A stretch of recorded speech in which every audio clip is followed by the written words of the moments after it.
Попала? Okay, Frank, tell us a bit, please. How did you start blockchain development Um, and why? we started blockchain development around the year 2013. And actually, initially, before we even started development, we were still studying about it because it was a pretty new concept the world over. And we thought this has a lot of opportunities that we can be able to explore. So after a couple of months of studying and research, we wanted to establish a company that can be able to bring or develop products or services or applications that can be able to, you know, help in tackling challenges, most of the challenges that we're facing. So we approached Bill and Melinda Gates Foundation with the concept of utilizing blockchain for financial inclusion of micro, small, and medium enterprises, and they had a look at it, went through some periods of assessment, and they eventually funded us, and that's how we got now down into serious research into blockchain and finding real life applications that we can be able to use. Why did you choose blockchain? At the time, we were, I would say, pretty forward looking. We were trying to see what's the future, what does the future hold in the tech scene. There was, artificial intelligence, there was machine learning, there was 3D printing, but from all these new technologies that are coming up, blockchain seemed to be the one that had potential for real life applications. We saw it as the next biggest thing after the internet. So we all know how big the internet is and what it's been able to do over the past couple of years of its existence. And for us, choosing blockchain means going now beyond the internet, the biggest thing after the internet. That's why we went for blockchain. What did you do before you know something about blockchain? How did it happen that you started looking so forward and forward? We've always been interested in technology after we finished school, and we've been having small businesses that we're running and ideas that we push, and also being in an environment where there's a lot of talk about what's happening in the tech scene. And for that reason, we've had affiliations with some of the best known hubs in Nairobi, iHub and NILab. We've been incubated there previously with other engagements. And being in that sort of an environment created the need to always think about what next, what's in the future, and how can we position ourselves to grab those opportunities that the future holds. So I think that's why we've always wanted to be forward-looking and thinking about the future or just thinking about what's the next step and how can we seize it going forward. Why do you think blockchain technology really has its future here in Kenya? Because the guys asked some questions and they told about lack of electricity somewhere. They told about lack of smartphones in some regions. So why blockchain and why here? Well, why here is because for us, looking at Kenya and Africa in general, we are entrepreneurs at the basic level. And as an entrepreneur, you see a challenge not as an impediment, but as an opportunity. So for us, from our environment where we exist, we see so many challenges that always need solutions, new improved solutions to make things better. And therefore, despite the challenges we might have in implementing blockchain, we want to constantly put ourselves in a position where we're thinking of how we can be able to go around these challenges and find solutions to them. So the biggest driver are those challenges in itself, and also given the fact that blockchain, the applications that the blockchain itself has are so many. Some of them we've not even been able to explore them because we probably don't even know about them. But being in this space at this time means that we have that opportunity to keep exploring, keep finding out, keep seeking for solutions, holding forums, talking to people, getting down to the ground, talking to business people, finding out how do they run the businesses, how they want it to be improved, and how can we use this technology to bring those solutions to them. What is your goal for the future as an entrepreneur and as a person who lives in Kenya? As an entrepreneur, especially in this space, our company is trying to drive the adoption of digital currency and the blockchain itself in Kenya. So our long-term goal is to have an environment where, you know, people are aware of this technology, people are utilizing cryptocurrencies, maybe for trading, or, you know, creating tokens that they can be able to find, or creating tokens that they can use to service businesses or projects that they have. So for us, long-term goal is to better the business environment in Africa and in Kenya, and especially for the small businesses, because the small businesses in Kenya particularly are the drivers of the economy. We call it the Jua Kali sector. They are a very, very huge market that is mostly ignored by, you know, the key players of the economy, though they're the ones who are able to create a huge impact in the GDP of the country. So our focus going forward is to keep improving these businesses and try to help them to sort of professionalize how they operate in the management of their inventory, in their finances, in how they access funding, in how they reach out to their customers, and in their daily interactions, communications, and marketing. So that has to be, that is actually our goal going forward. If we think about a person who lives in, I don't know, rural Kenya, this person doesn't have a smartphone, or sometimes he doesn't have electricity and so on. So if we think about this person, how your work, what are you doing today, is gonna influence this person's life? It's a very big challenge, you know. Infrastructure development in the rural areas of our country is still low.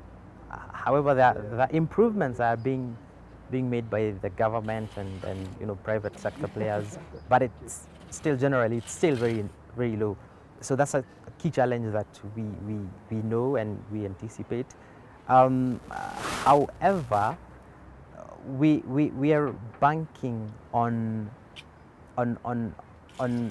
you know, getting into a position whereby we partner with different players in the market to ensure that the ordinary you know, grandma in the rural areas is able to first have access to electricity, for example.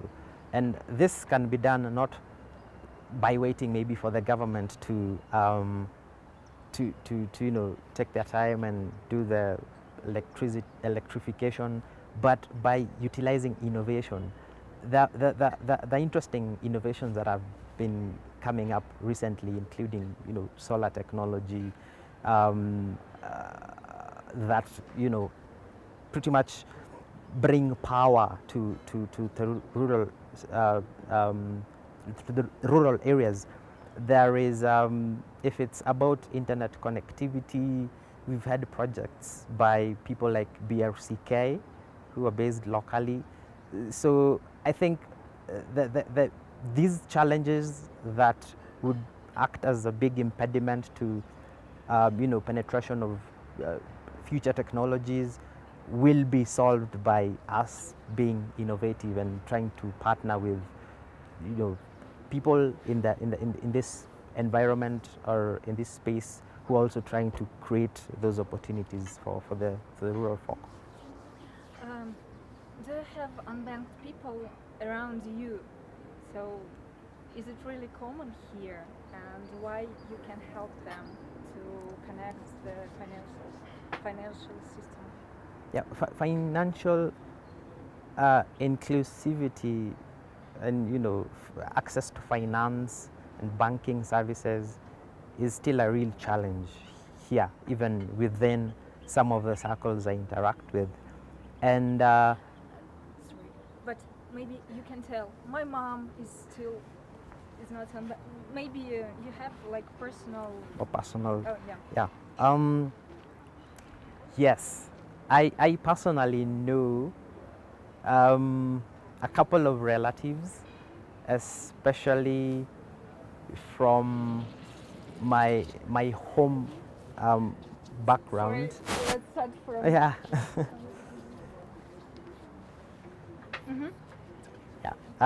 I personally know a couple of relatives from back at my hometown who still don't have access to banking facilities, and most one of the reasons that they bring up one of the reasons that they bring up whenever we are having that sort of a discussion is that they don't have trust in the system. So creating a system where people can trust you in the service that you want to provide them and enabling them to see the value that it would have should be one of the very first things that any player who wants to create an environment of financial inclusivity as a priority. Mm-hmm. What is your dream as a professional and as a just person? Personally, at a professional level, I'm a business developer, and the work of a business developer cuts across many spheres.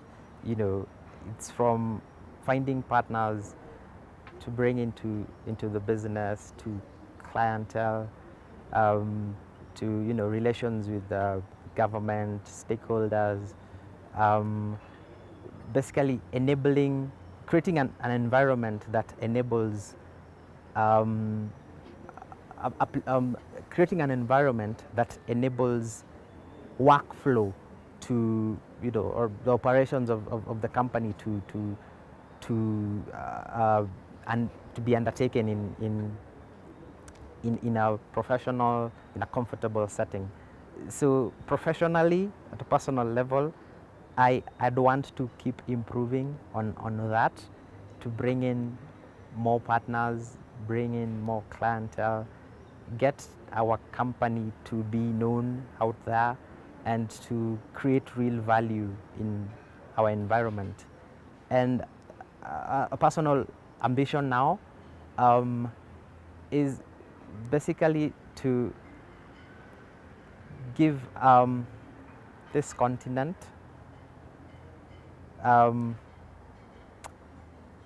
the real face that it deserves.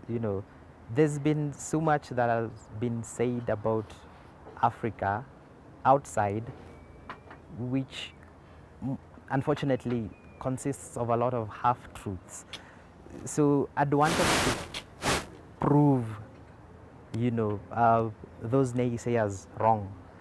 Let them know that, we are way bigger than probably what they see or what is shown outside, and to come out and compete on a global scale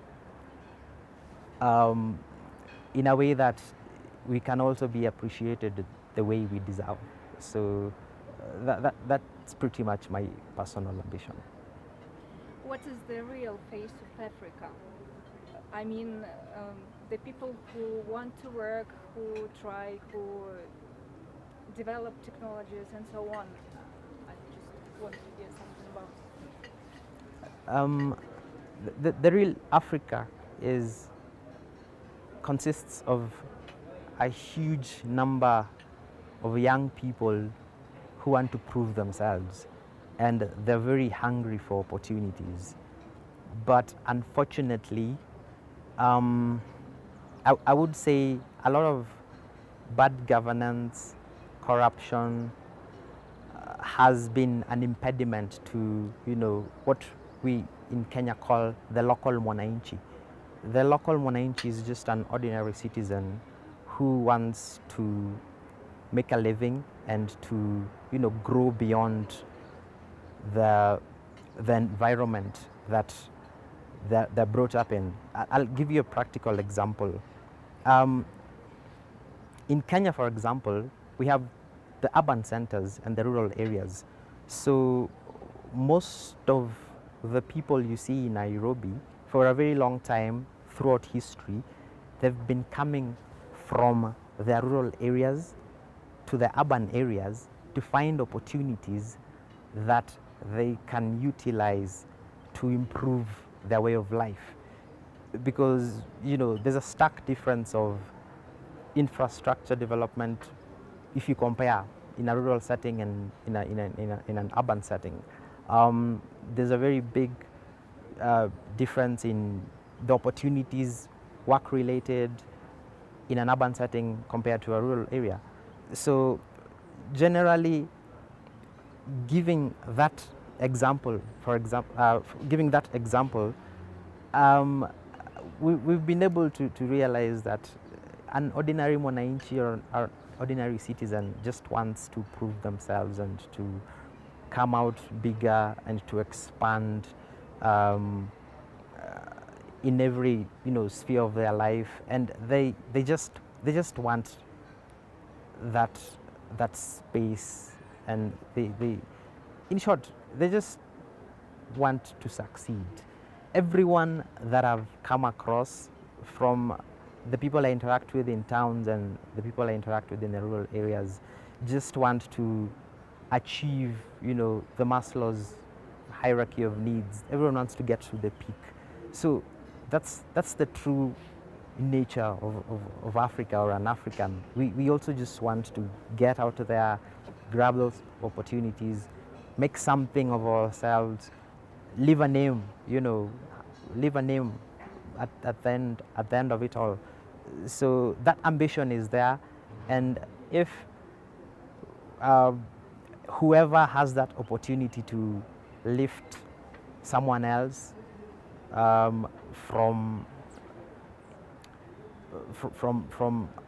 to lift someone else from a position of maybe poverty, I think they should do it, and the best person who's placed to do that should be those in positions of authority and power, like the government. So despite the image that has always been portrayed out there, people are ambitious. They want to achieve the best, but they're just being let down by a small number of people who are in positions of authority and leadership, but then they're not playing their part to make that achievable for everyone else. Yeah. As a person who is involved in high-tech industry here, what do you want to say to people who start doing the same thing, and to person who come here to develop things like this? I don't know, like Humanicap and team and so on. What do you want to tell them? Personally and like. Oh yeah. Mm-hmm. I think the number one thing that anyone who's entering into this sort of space would want to realize is that there's a learning curve, and that learning curve is steep. if you don't have a real understanding of what happens down on the ground, you might waste a lot of time and resources doing something that is not even required. You know, offering a service or offering a service that is not needed. So in short, you'll end up creating a service and then finding a problem to it, as opposed to doing it the other way around. Identify the problem and then create the solution. So the learning curve is something that anyone who is entering into this space will have to appreciate. It's steep. You'll have to take your time to understand it, get to know what happens on the ground, and which solution do you think you can be able to bring that will be able to be adopted fast and cheaply, because you know the cost implication also is something that you cannot ignore. What do you love the most in IT industry? So why are you in it? I mean IT because I am always fascinated by new things, and for me IT has always been about finding out something new every day. I don't think there's a day I can go online or talk to someone about whatever I am doing or whatever I'm trying to do and miss to find something new that I didn't know. So for me it's always about learning, getting to understand what's happening in other places. And also another thing is I think IT runs the world. In a short while we will be having robots taking over the world, and that is something else, for example, is being facilitated by the IT environment. So constant learning and keeping you on your toes to always try to figure out what this is, how does it work, how can I use it, is something that I find really fascinating. I don't think IT is boring at all. So I've always wanted to avoid boredom, so IT keeps me away from boredom. So you told that IT is running the world. Do you feel that you yourself running the world? So I don't think I'm running the world yet, but that's what I'm trying to get towards, to leave a mark, to leave a mark and to create something that I can look back to and see that yes, we've changed from point A to point B, and we've gone through this hurdle in the middle, and now we are here. We've left a mark. We've improved lives. We've created a name. I haven't gotten there. We're just starting. We're just scratching the surface. mm-hmm. Yeah.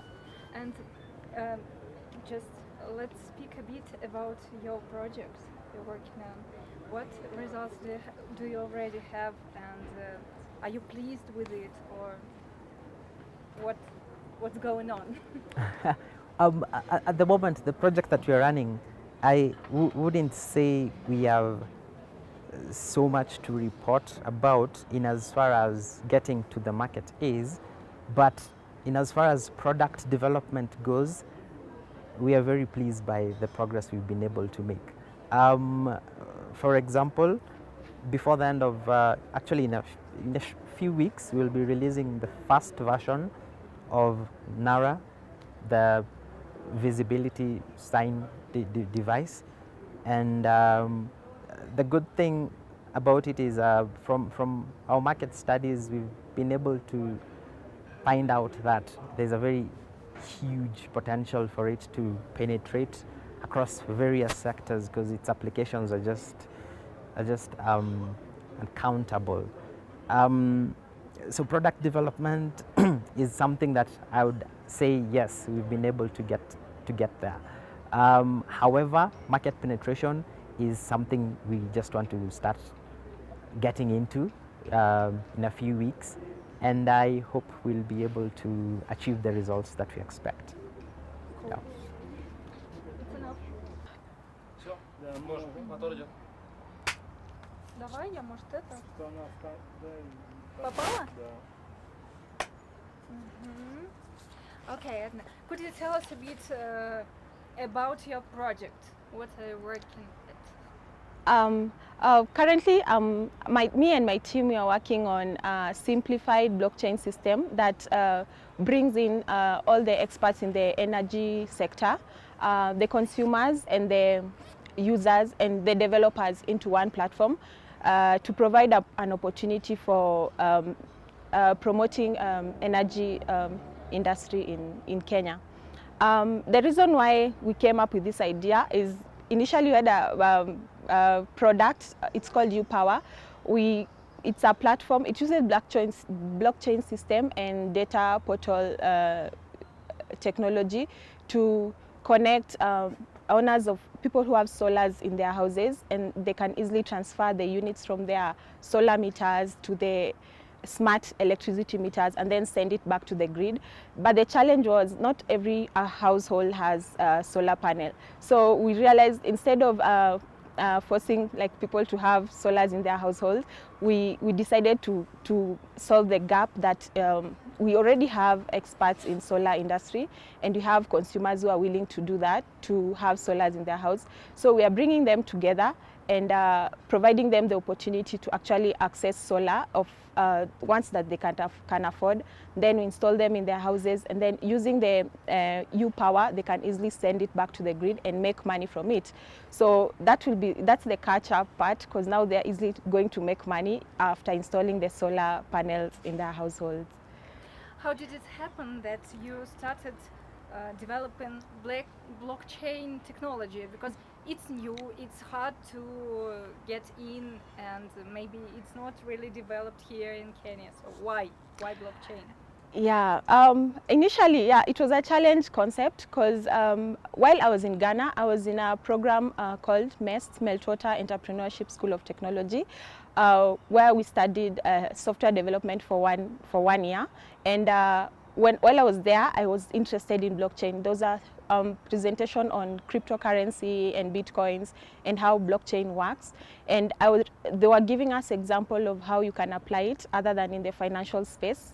And one person from Nigeria, he was talking about a microgrid system and how you can easily send it, generate electricity and send it back to the grid and actually make money from it. So from there, I got to go back and I got into the program called Startup School, sponsored by Y Combinator, and I got to learn about blockchain system, and I saw the opportunity in it. So what we are doing is we are creating like a simple platform for everyone to understand. The user doesn't have to know how it works, or the consumers or the experts in the energy space.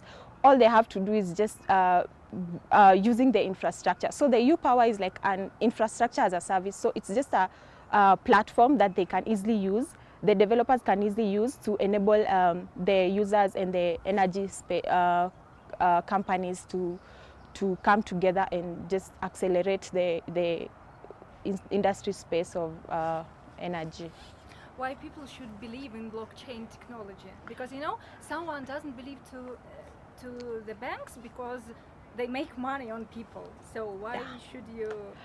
Actually, blockchain is an interesting aspect because it eliminates the transaction cost. Actually, it becomes cheaper because you're dealing directly with maybe the people issuing the funds, and if you want to access the finance, there is no middleman, so that cuts the cost that is incurred when you want to access finance through blockchain system. And that's a good thing because for the user, if you're getting loan maybe from a financial institution, it's going to be cheaper. So when you'll be paying back the loan, the interest rate won't be as high as compared to not using the blockchain system. And another thing, blockchain system is very secure. It uses private keys, and you're able to be secure and safe, and you can easily get funds from anywhere in the world. It's global, and being able to have like digital identity and being able to access funds from wherever you are. That's a big opportunity, because currently you can only access loans maybe from the bank, your own bank that you're saving your money or investing in, or maybe, for example, M-Pesa or M-Kopa, which limits, because if you're not using Safaricom line, you can't access M-Shwari or their loans. So for blockchain system, it gives you that. The financial inclusion it's wide, it's global, and that's a good opportunity, mostly for the African market. How did it happen that you came to IT industry? That's Because, an interesting. in Russia, there is a thing like a girl and IT industry. It's not connected. We have Yeah. some girls working in, but it's not really widespread. Yeah. Actually, I did biochemistry. My undergraduate is in biochemistry, and after my degree, I just graduated and took my certificate back home, and I enrolled in the engineering school. So I was interested in the energy space. So I renewed for. I joined a master's program on energy engineering, and while in my first semester, I came up. I was doing my startup. It was on biogas, because I was trying to link biochemistry and energy together. And during that time, I came across MEST, Meltwater Entrepreneurial School of Technology.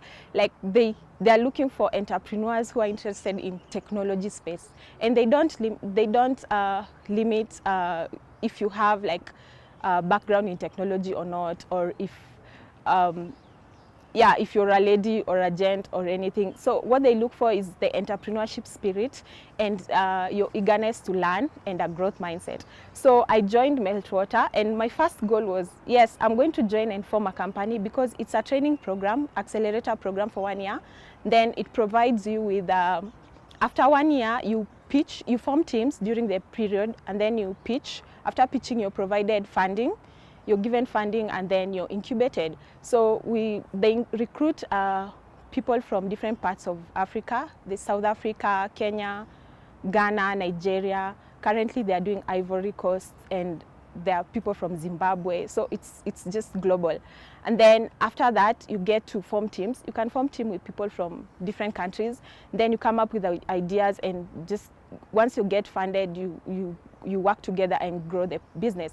So I came back to Kenya, and with my team, we are all tech people, but me, I did not tech. So during that period, I told myself I have to learn tech. I gave myself a challenge, and the 1 year program, I was able to do a lot in technology, and I learned blockchain, of course, and currently I can actually program.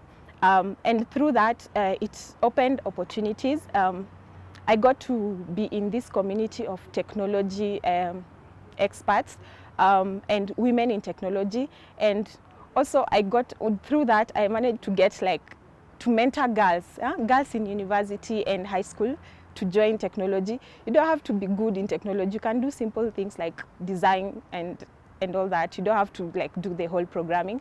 And through that, I actually got the scholarship with Google to do full stack development. And I still believe that technology has potential in Africa, because we have a lot of challenges in Africa, a lot. And then we have technology on this side. So having technology and still having challenges available, it shows how technology can actually be used to solve all these problems. And that shows an opportunity to the current generation. What kinds of challenges, technology challenges, do you mean in Africa? There are so many. For example, internet accessibility was a challenge, but now we can see various startups and companies trying to solve that by providing, improving access to internet. We also have challenge of, for example, now for blockchain, not everyone understands what blockchain is, but through this event, I was able to attend, and many other people, just to learn about blockchain. And you can see people who are eager to understand the whole technology and seeing how they can apply it. For example, the presentation we had, blockchain used to provide financial aids to farmers. That's an interesting aspect, because if you look at it, it's hard for farmers to access finance from banking institutions, and that has been a challenge for quite a long time. So with this micro aid, it provides farmers with opportunities. Using the two apps they've developed, you can easily access finances from different financial organizations globally, yeah, and that's another good technology that we've seen. Why do you love technology? Like, I mean, the emotional aspects of it. Technology has like a broad, I don't know, it's interesting. It has all these opportunities to do great things, and with technology you can easily solve like growing up in Kenya, there are so many challenges we see every day, and working with, you can actually provide a solution whether it's technology or not, but looking at technology, it's actually the next thing, yeah, and it's so easy to come up with a technology solution, because all you need is your brains and the internet and maybe your desktop or laptop, and just build that great idea and then take it to the market. It's something anyone can do. It doesn't limit you. You don't have to be young, or you don't have to have a degree. You don't have to be like too old. It's open for anyone, and that's one thing I like about it. And then another thing, there are all these opportunities for ladies in technology, and the more you interact with them, you see how technology have changed people's lives and how it's being used to create a difference in different parts of the world. For example, in Kenya, if you check at the rate at which internet is being used, you'll see like 90% of people using internet are mostly between let's say the age of maybe 12 to 35. So it's actually that age group of young generation, and that shows potential. And Kenya and Africa being like the continent with the largest percentage of the youth population and growing population, it shows potential of how we can use technology in different areas. So what is your personal dream and your dream as a professional? My personal dream. Okay, let me start with professional. My professional dream is to create change in where I am right now using technology. And for now, I'm a big fan of blockchain. Yeah. So for now, I'm focusing on how we can use blockchain and actually educate people and see how blockchain can be applied in different space, and also the opportunity to access finances, because we have challenge of, other than energy, we have a challenge of unemployment in Kenya, and providing encouraging young generation that even after school you can actually come up with teams and just come up with a great idea and just something you're passionate about and work with it and just create change in where you are.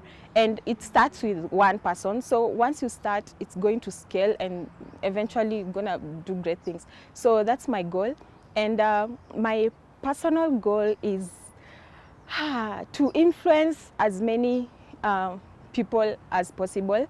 For now, we are working with high school and university science students, so to encourage girls to be in the STEM program. So it's a good thing, because I was in the science field, and professionally science has like a small percentage of girls, mostly in Kenya, and how finding ways to encourage them will lead to like a greater impact in our economy. So what I'm working with a company. There's a company that was interested in doing like a social impact initiative, and we are talking to, we are building like promoting science lab experiments using the internet. So we have like lab experiments which we do in the labs. We make them available not on YouTube and together on the site for high school and university science students to just see and relate it with the normal day-to-day practical applications. And to me, that's a good personal growth that I'm focusing on, how to encourage more girls to just be courageous and creative and just go out there and follow their passion. What was the happiest day in your professional life? Yes. I think finding out that I can actually learn on my own and actually do something. And it was during the MEST interview, it was more of during the one-on-one interview, they want to know how different are you. They want to know you as at a personal level. It wasn't a matter of like what was on your CV and all that. And being able to express that I'm new in technology and all I want is to just bring change, and that the fact that I had the entrepreneurship spirit, and they actually believed in that, and they gave me this opportunity to learn. And I didn't take it for granted. I took it to the maximum opportunity, and I was able to create networks from all over. Like, it was just this, it was a great opportunity that I can't even like explain in words. And to me, I was instilling we had like 3 values that MEST program follows: being generous, being positive, and having a standard. So being in a program whereby they promote international standards showed me how it doesn't matter where you come from or who you are. What matters is what you actually want to do with your life, and what you think, as you think it, so you are, yeah? So what you think is actually what you're going to achieve. So having positive thoughts and just believing in yourself, you can actually do great things in this world. And also having a community, through that, having a great community of mentors and people who are interested in the same space has also broadened my, to see how like opportunities can be utilized and how one can easily grow and working together as a community. Yeah. What technologies give you personally, and what they can give to Kenya? What technology you started developing this technologies, blockchain technology, and so on. What it can give personally to you and to the whole Kenya? Yeah, so the blockchain technology, my goal is to see, because I initially said the challenge of why people don't have solars on their homes is because maybe the cost of installation, the cost of buying the solar alone is quite high, and just having the solar and having it in your rooftop and you're not making money from it, it was just a normal thing. So being able to encourage them to have solars in their homes and actually make money from it, that's what makes me excited about the blockchain technology, because we are in a current generation where sustainability is key, and being able to involve a community in a sustainable project makes it more it brings that growth, economic growth within a community, and being able to have people accessing finances and being able to have these opportunities that they can actually make money to just by doing something small or something simple is a great opportunity. And also, I'm a passionate lover of environment, so I believe in conserving the environment and just having a clean ecosystem. And then with all this, with using block technology, I believe it's going to help with transitioning the Kenya specifically into the renewable energy community that we are targeting as a country. What future do you want for Kenya, and what you personally can do for that? Oh, Kenya. I want a great Kenya. I want a Kenya whereby I can see everyone being passionate about something and just doing something about it. Because eventually it's not about like how much money you're gonna make by having a startup or anything. Just being involved in something that you're passionate about and committing yourself to that, it shows that you've actually identified who you are and what you want. And with that, you can easily get people to work together with, because we are not in a competitive world. We're in a world of partnership and collaboration. And seeing a country whereby we are collaborating to create a better Kenya and creating a better community, that encourages me more to work and just see how I can help other people to achieve all this. And Kenya is a great country, and we all there are so many opportunities. If you look at the African country, Kenya is actually the leading in technology, embracing technology, and people have embraced.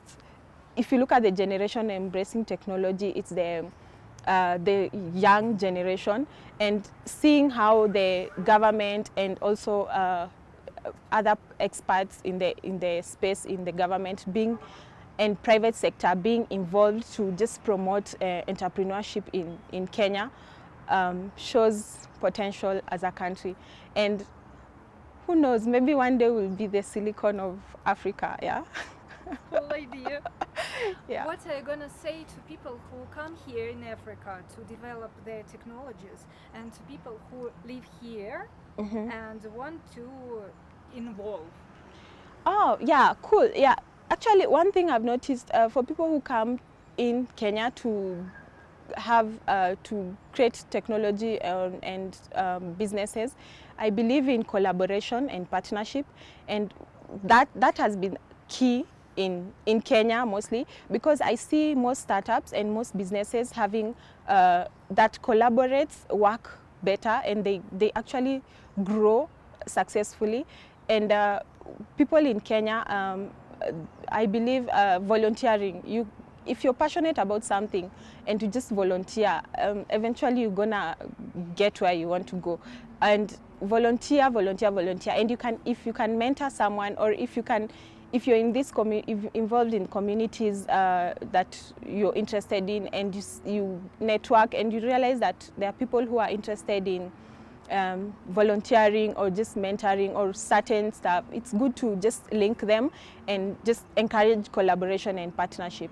And also believe for Kenyans, are very friendly, and businesses that come from outside Kenya and they get to meet people who are passionate about what the businesses want to do and the people are interested in, it's a good thing, because it grows. Like for now, the presentations we've been having, it just shows so many opportunities, and I could see participants giving examples of companies that they are doing this, and they can easily partner with and collaborate, and just if they want information to grow, it's a diverse community that encourages collaboration and partnership.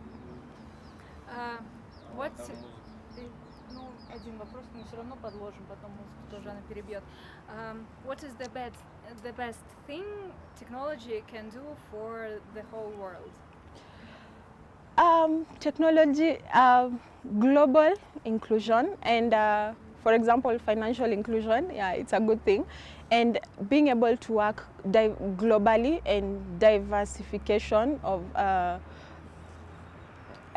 maybe people you're working with, and technology has been used in a positive way, as you can see, and being able to start something, for example, in Kenya, and finding that there's similar project going on in a different country or continent, and just collaborating and seeing how we can work together and grow this, just to bring the change we all want and the vision we have for the world.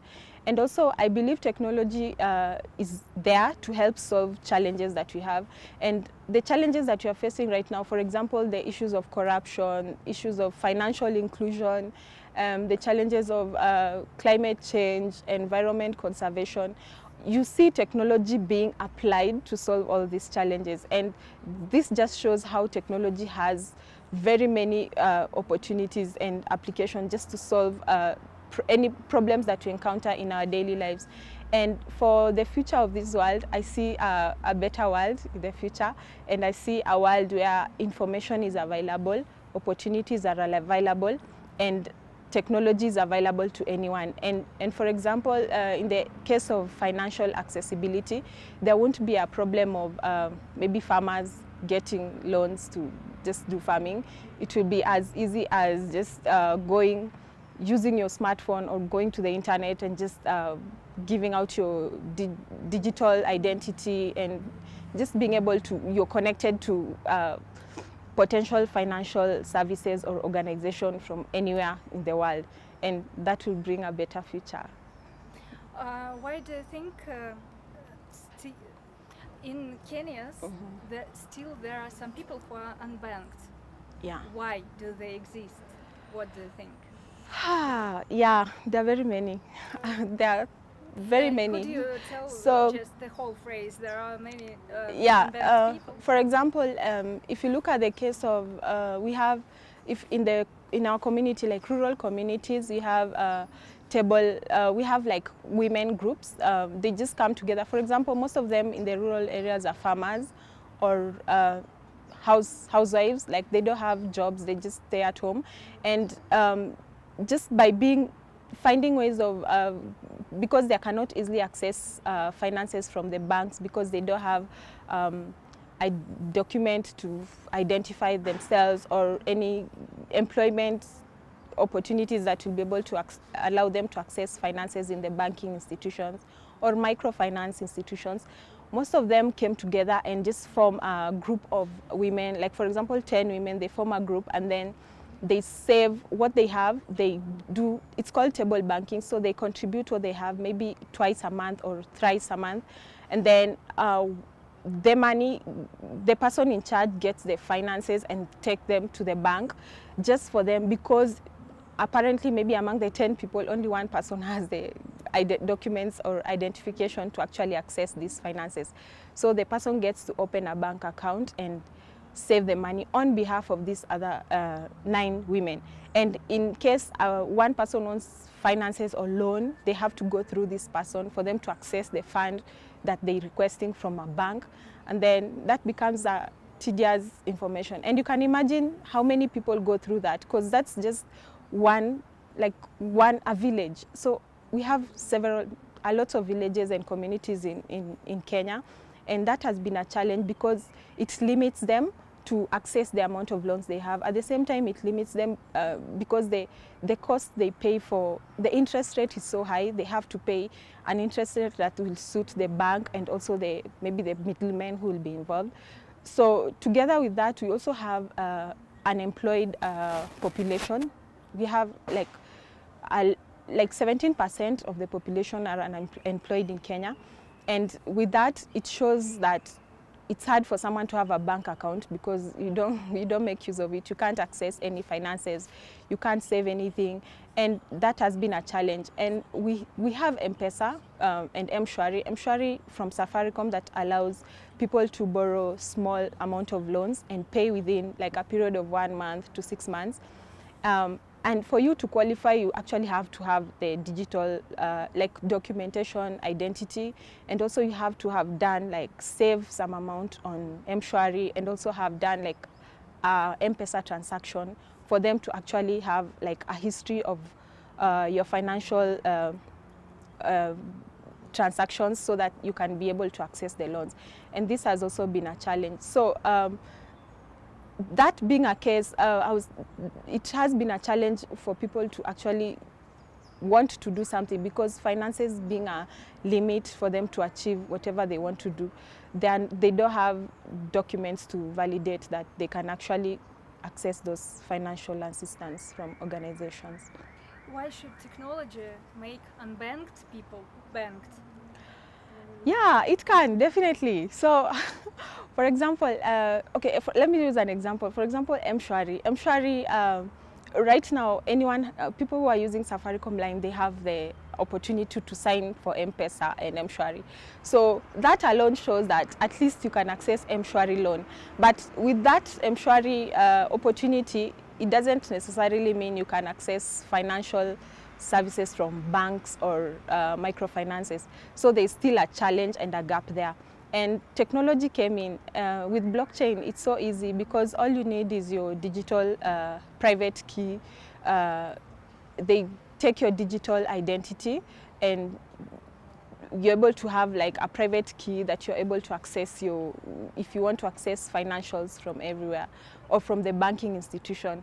And with technology, although there is a challenge of people who are unbanked having smartphones and having blockchain as the best way to make this unbanked population have digital identity to be able to to be in the financial inclusion system, there's still a challenge there, but eventually I know with technology we're going to find a solution that can help the unbanked easily access finances, actually from the banks from anywhere in the world. And yeah, I believe that blockchain technology is getting there. So we have several ways. We have bitcoins, we have Bitsoko here in Kenya, we have golden coin, we have several types of blockchain system that allows people to save money in form of bitcoins and actually access financial services from different organizations. It's Yeah. enough, but I want you to look at the camera silent for a Okay. while. Чуть-чуть, прям минут 30. Как в портрете. Just like there. You can smile or you can, you know, just be yourself. Okay.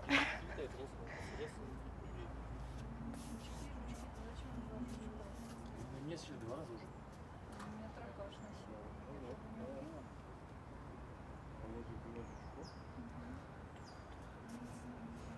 Комары.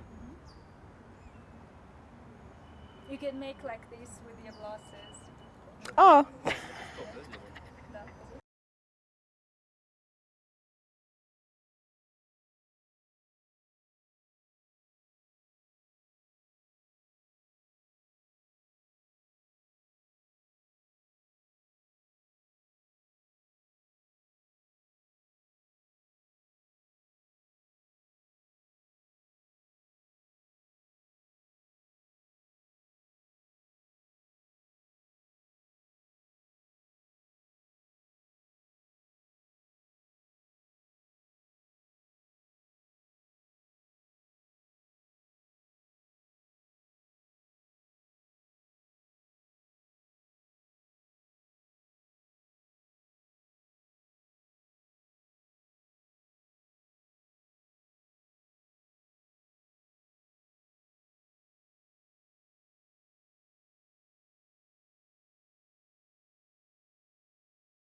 that is in the job market, in organizational structure. You reduce the workload, and yeah, basically you feel good about it because you came up with a solution. What is your last pleasure like this connected to your work? Last pleasure. Last pleasure, I would say to my work, the work I do in solving people's problems using softwares. I go to bed knowing that I've made the world a better place, having solved a few problems. Basically that. No, the fact that I've solved a problem is good for me. I can help people. What is your dream as a professional in IT industry? My dream as an IT profession is actually to grow my company to a level whereby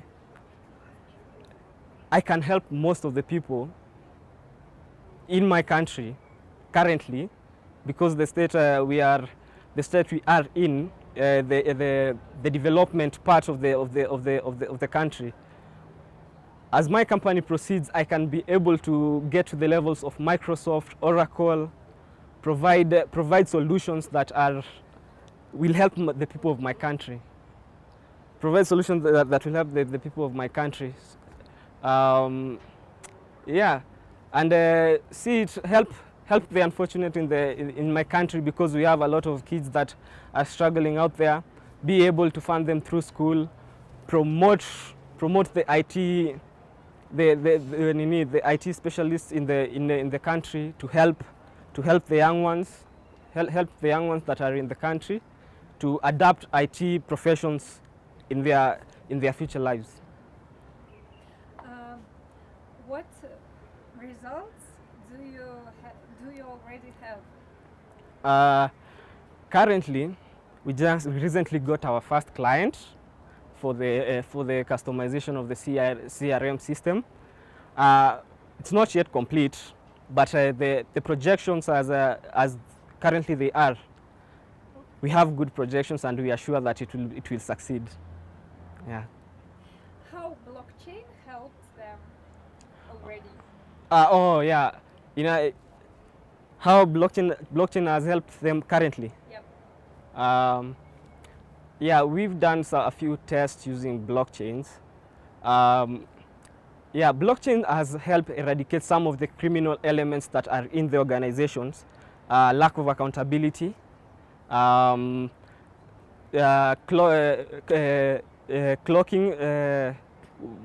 Yeah, the CRM system, it has a security aspect that has helped in controlling the employees' arrival time and the time they get off work.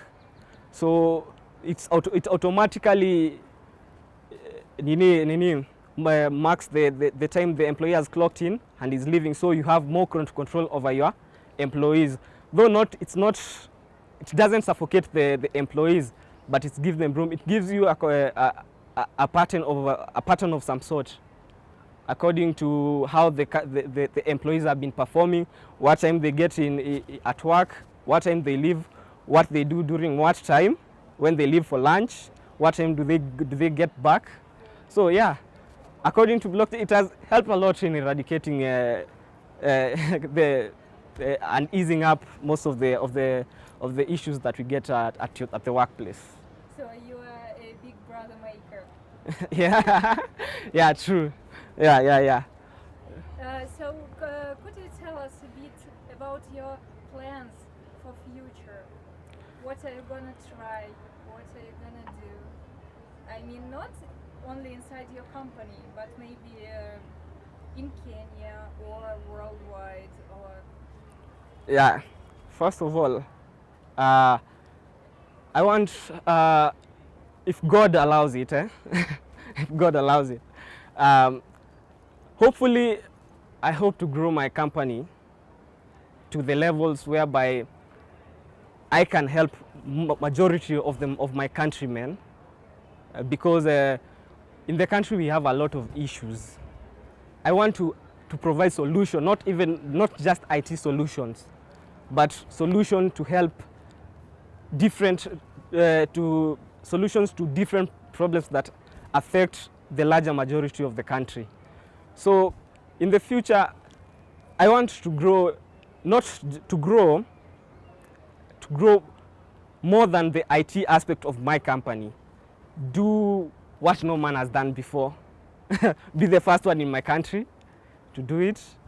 Yeah, go global. Go global. Expand my brand. What do you love about your work the most of all? What is the main magic moment? The main magic moment, I would say, when the money flows in.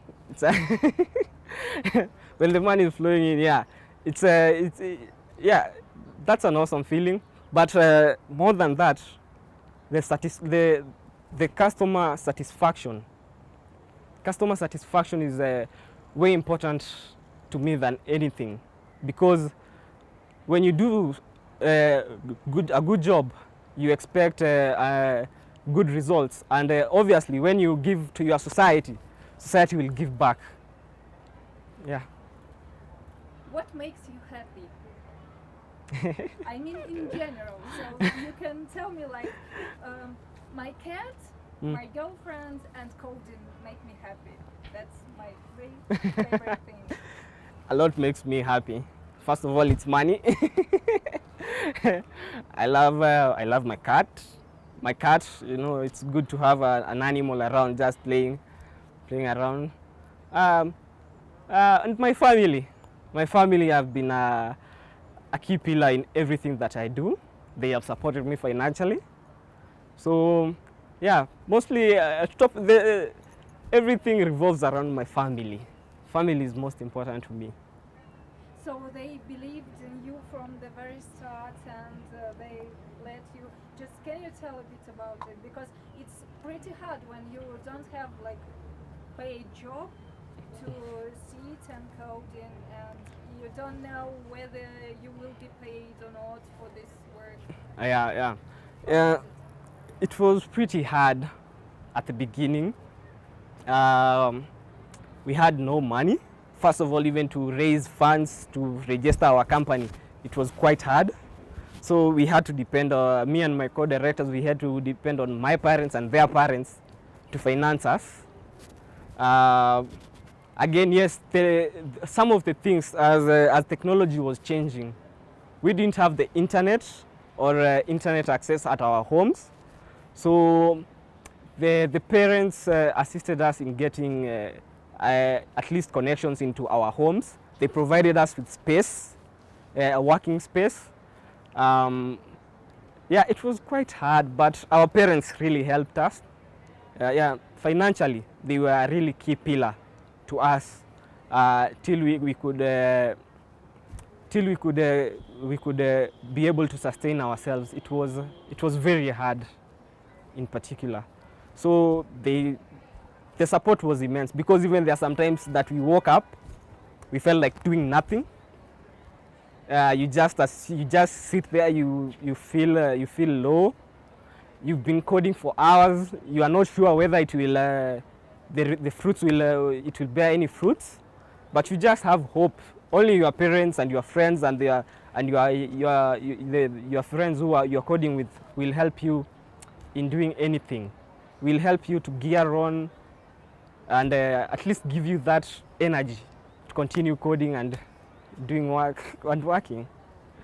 What did you learn from this situation? I mean, like general, because you know you see the results. You try for I don't know months and years, and you have that result because now you have money and you have your clients and you have like some work for future. And what are you gonna tell people who are on the start? What they're gonna do, or what future you can see for this industry here in Kenya?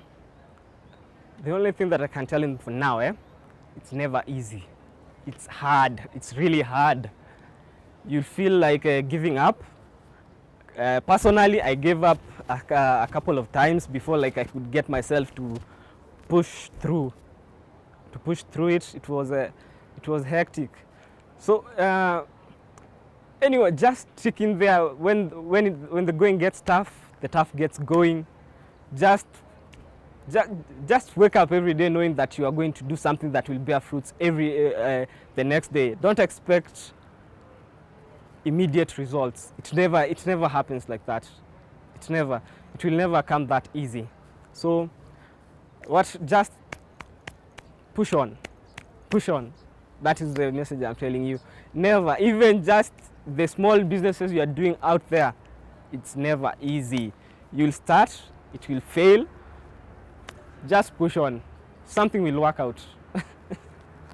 What are you gonna say to people who bring their technologies here in Africa?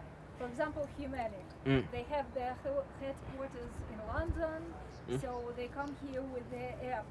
What would you tell them how they should behave?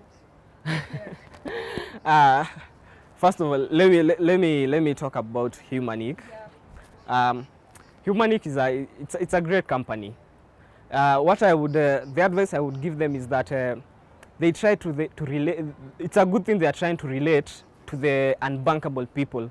The unbankable people, in Kenya have, most of them, they like to, they don't trust anything that is technological and deals with money. Personally, I have friends who own businesses and they don't trust even the ETR system for calculating tax. They do not trust the system. So it's good they come relate to the common mwananchi and establish some sort of offices in Kenya, so that someone, if anything goes wrong, someone wants to go to somewhere physical where he can complain. You complain to someone, and you know, the immediate response is somehow better than just a telephone call or email. So yeah, they need to set up shop in Kenya so that most of the people can trust the company. We can't trust something that is not already, we don't know where it's located. Most of the people want to know where it is, and surely people want to trust, they want somewhere where they can go, they see it physically. So yeah, Humanic, please get to Kenya, open up shop in Kenya. Yeah, that that will be much easier. Will make a lot of things easier for you as you do your business, you carry out your businesses in Kenya. We want somewhere physical where we can get you.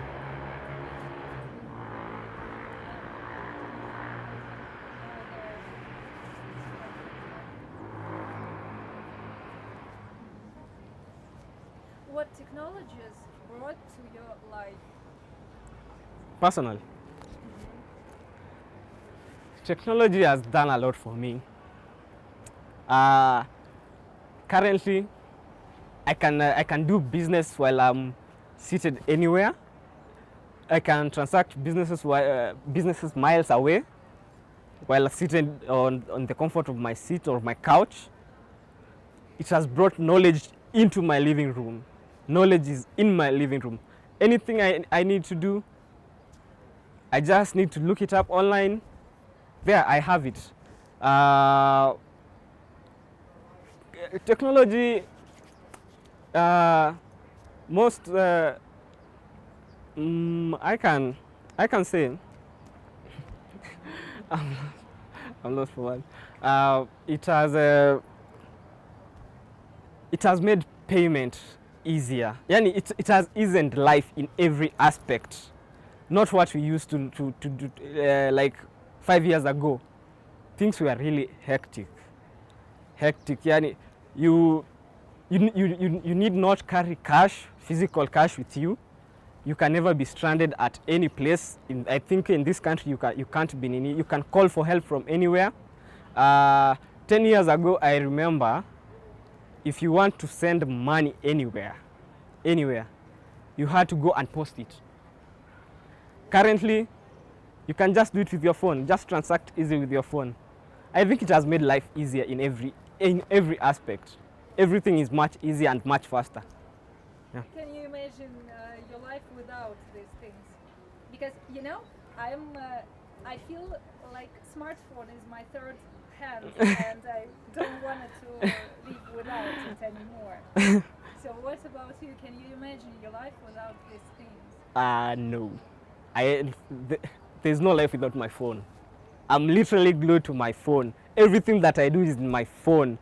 The business I do, how I eat, it's my phone. I pay for my meals through my phone. I can't survive without technology currently. It has helped me in a lot of ways that are both advantageous, some not as advantageous as I thought. It's really good to have technology around. I can't survive without technology personally. What do you think, how it's going to be in the future? So with the help of you personally, of your company, how it's going to be? The future will. The future is quite. It looks good, because I'll be able to personally, with my company, I can track everything within the comfort of my living room. I need not go for work or to work to go and monitor people working for me or doing any other thing. All I need is just a camera, look up what is going on in my system through my phone. I think things will be moving much easier, faster, and hopefully, let's hope nothing wrong happens to technology in the future, because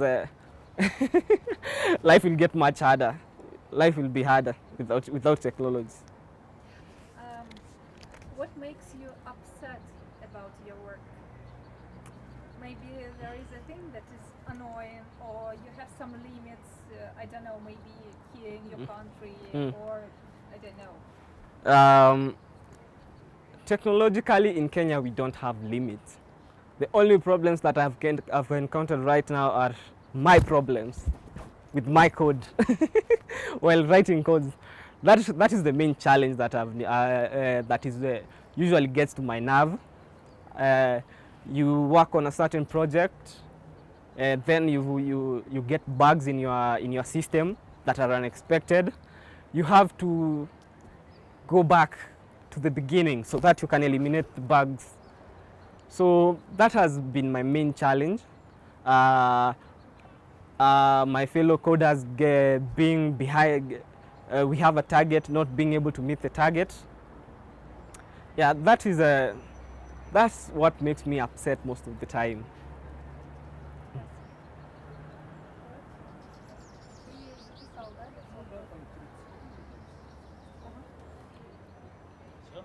Yeah, stop. Антон идет? Хорошо. Сейчас я прыгну. Тише. Попала? На телевидении. So, Achille, you're gonna be a movie star. A movie star? Yeah. Oh, well, so well. Look at the Just camera. relax. Yes. Okay. Please look directly at the camera. Okay. I'll give you questions and you answer it there. Okay. So, Achola, could you tell us a bit about your work? I am an entrepreneur, a Kenyan-based entrepreneur for that sort, and what I deal with exactly is making of shoes.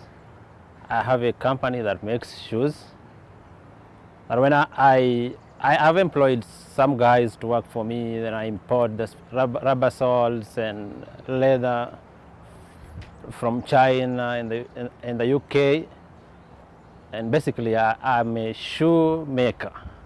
Yeah, brand new shoes, not a shoe repairer. Yeah. How did you start being ambassador of Humanic here? And please look at the camera. Yes, well, Humanic, I was introduced to Humanic by a friend from Lesotho, the Republic of Lesotho. And when he introduced me to Sergei Koida, so from then we had contacts with Sergei Koida, and he came all the way from Russia to meet me and asked me to organize for IT experts, business incubators, business accelerators, and IT students. And when I was given this role, that is how I became the Humanic ambassador in the Republic of Kenya. How was it? I mean, starting this accelerating project and so on. How did Look at the means, please. Okay. Come again? Yep. Oh, let's yeah. Working on the Humanic expedition and now the Humanic event has been so nice to me. And as an ambassador of Humanic in Kenya, I'm so much grateful for the Humanic team for giving me the opportunity to serve them and the people of Kenya and Africa as a continent. Yes. So you run the shoemaking business, and how did you start these IT things? I run a shoemaking business, and I have friends who are tech savvy. And when we came up, we decided to start an IT group where I could get the platform to sell my shoes to other people. It involves a lot of technology. That is how I also became tech savvy and interested in the field of technology. When was it? How?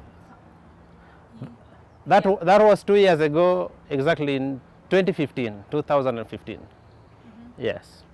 What is the main magic of technologies for you? The main magic of technology for me is that technology connects everybody around the world. You get to meet people that you've never known before, people from different creed, race, and different continents, and we come together as one family of the world. So you are already 2 years in this world. So do you see any changes already, or how was it in the beginning and how it is now? I've seen massive changes in the tech world so far, because long time ago you could not connect with people within the world, but now technology has made everything easier, and now we can connect so easily. Like now in Kenya, technology is an all-time high, and you can interact with everybody around the world. What makes you pleased the most in your job? What makes me pleased the most in my job is that I can meet several people. We share ideas. We share. Sorry, we have like that noise. We share ideas. Let him go where he goes. No? Сейчас проедет. Да, можно. Okay. Let's start from the beginning. What makes me love technology the most is that technology has helped me to meet several people. Sorry.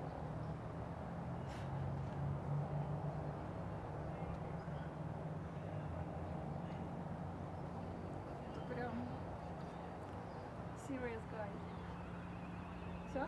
Да. What makes technology more interesting to me is that technology has helped me to meet several people, and by now I see that I'm living in a global village where I can use technology to interact with several people within few minutes or few seconds, or within no time I've interacted with so many people, and that is the good thing about technology that I love the most. How it's already influenced your shoemaking business? With technology, my shoemaking business has grown a big deal, because by now I can export my shoes to other countries, for example in the Republic of Lesotho, to Uganda, to Tanzania, Central African Republic, and the DR Congo. Technology has made it easier to meet my customers from those countries, and so I do my delivery in due time. Maybe you can tell something like 2 years ago I had only one shop and it was in Nairobi, and now I have, I don't know, maybe hundreds of shops in different countries. Like, just to understand the scale of this. 2 years ago I didn't even have a shop. I was making my shoes from the company where I make them and sell it locally in the slums of Nairobi. But now, through technology, I've been able to set up shops in rural villages in Kenya, and I run a merchandise in Uganda. So through the same technology, I can now export my shoes to other countries. So now I'm covering a wider range of market to sell my property. So, do you have like physical shops there, or you sell it on the internet? I sell on the internet. Mostly I sell on the internet, but the physical shop that I have are in the rural Kenya. One in Kisumu and the other one in Siaya. Yes. What is your dream in your professional life? My professional life, my dream is to become a very successful human being, a very successful global citizen who can compete with other people across the globe and get fair chances of competition through this technology.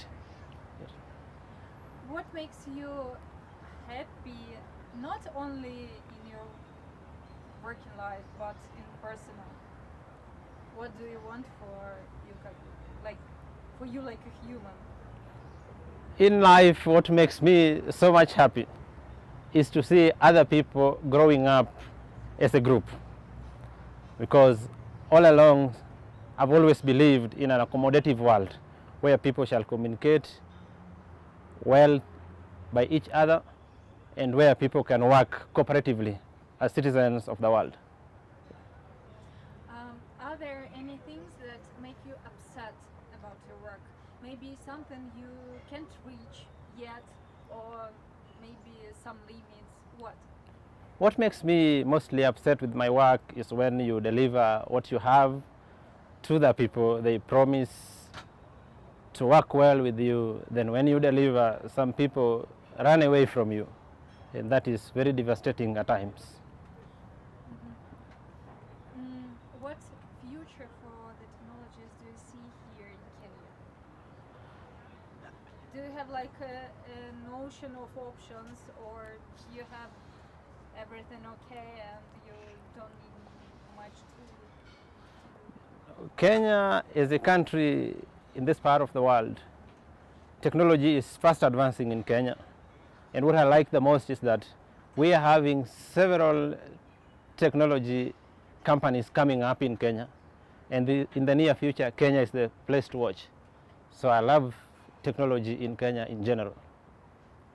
So Humanic App is coming here in Kenya.